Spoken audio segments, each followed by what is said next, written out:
Anthony Rizzo's home run in out-of-body experience on emotional opening day. Miami, given the events of the last 6 weeks, Anthony Rizzo's homecoming was going to be emotional regardless. Then he received a standing ovation in a road ballpark. And to top it all, he hit a home run in a season opener played 45 miles south of where his community still mourns an indescribable tragedy. No wonder the Chicago Cubs' first baseman experienced such an overwhelming sensation after going deep in the second inning of his club's 8-4 victory Thursday over the Miami Marlins. "I've hit a lot of home runs. That was probably the most out-of-body experience I've had hitting a home run in my life," said Rizzo, a graduate of Marjory Stoneman Douglas High School in Parkland, Florida. More MLB news. Upon reaching home plate, Rizzo tapped his jersey patch with the initials MSD and 17 stars, one for each of the persons killed in the February 14 shooting at the school. Then he pointed to the sky, a rare gesture for him. Rizzo, who will participate in pre-game ceremonies Friday to honor the victims and their relatives, visited his hometown 2 days before and even watched the Douglas Eagles cruise to a 15-0 baseball victory.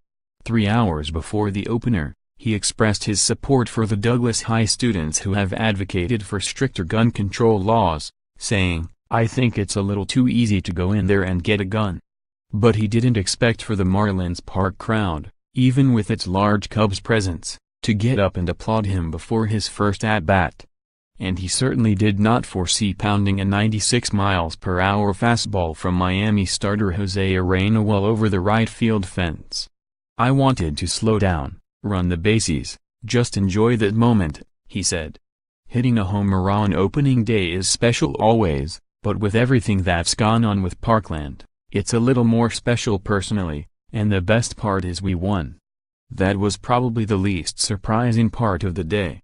While the Cubs are widely expected to repeat as National League Central champions, the Marlins figure to be in for a long season after stripping the club of most of its stars under the new ownership of Bruce Sherman and Derek Jeter.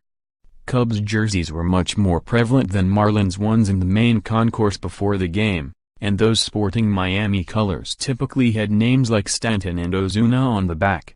Those shirts became anachronisms over the offseason as Jeter and his lieutenants traded away National League MVP Giancarlo Stanton, All-Star Marcell Ozuna, fellow outfielder Christian Yelich and former batting champion Dee Gordon in an effort to shed salaries and rebuild with prospects. It was the latest slap in the face for a fan base used to having red cheeks.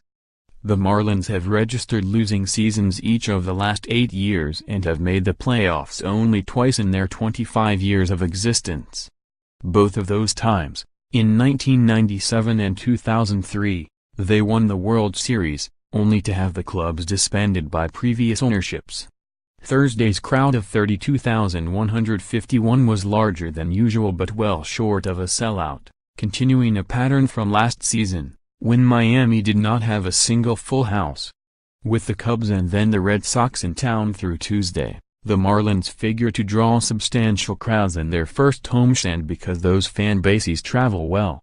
After that, the Marlins finished last in attendance in the NL each of the last 5 years, and they'll need better performances than Arena's outing to generate more enthusiasm.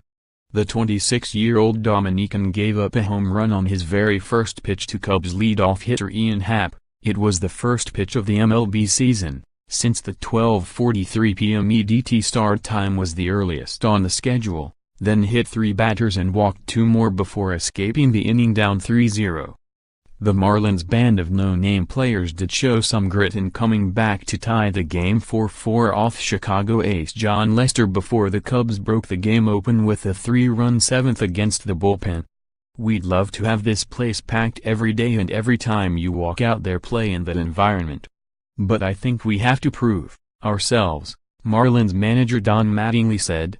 "One thing for sure, we will compete.